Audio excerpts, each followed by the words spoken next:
spiritual nature, and I was encouraging us to be spiritually minded. Welcome. The cabinet meeting is up, and today we have a very interesting topic. We're looking at the prosperity gospel and the holistic gospel. Today we have a lot of pastors speaking extensively about the prosperity gospel. We're trying to attack it. We want to look at it a little bit more analytically. We'll use scriptures when necessary, but these are supposed to be dependent on scriptures and all that. Then we will look at what the people are saying and how it has affected society and affected Christianity as a whole. You know, today I was checking churchleaders.com. I came about an interview Benny Hinn had where he was saying some of the things he regrets, and one of them is actually the pressures of the prosperity gospel.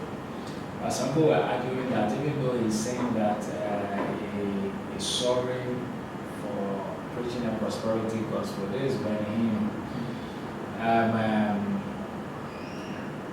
They say he has not changed some of the things that he is still doing in the ministry.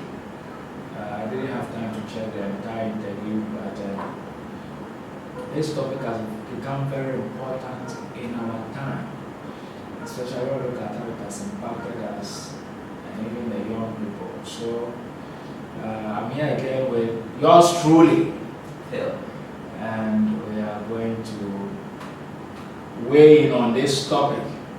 Okay, so Phil, take us through what the prosperity gospel is about and what the holistic gospel is about. So as we start from the beginning, we mentioned of two things, which is the prosperity gospel versus the holistic gospel. That's the main thing that I was talking about in this particular session. And I want you to understand what these two things are. When we talk about prosperity gospel, what does it mean? When we talk about holistic gospel, what does it mean? So based on my sources, it says that prosperity gospel is a theological belief that emphasizes on material things such as wealth, physical health, and success as evidence of God's blessings and favor. So what they are basically saying here is that when you are moving forward in your physical life, let's say your career is moving forward, your finances are moving forward, you have a new house, new car, new job, it's an evidence of God's blessing over your life. Is that what we are saying? Exactly. Okay, let's go. Now, whereas when we talk about holistic gospel, we all know that holistic gospel also talks about full gospel. The other name for holistic gospel, we can make mention of full gospel or integral mission. These are the other synonyms for holistic gospel, which emphasizes the integration of spiritual. So guys, to be a Christian and to be political, if it's possible with you, that's fine.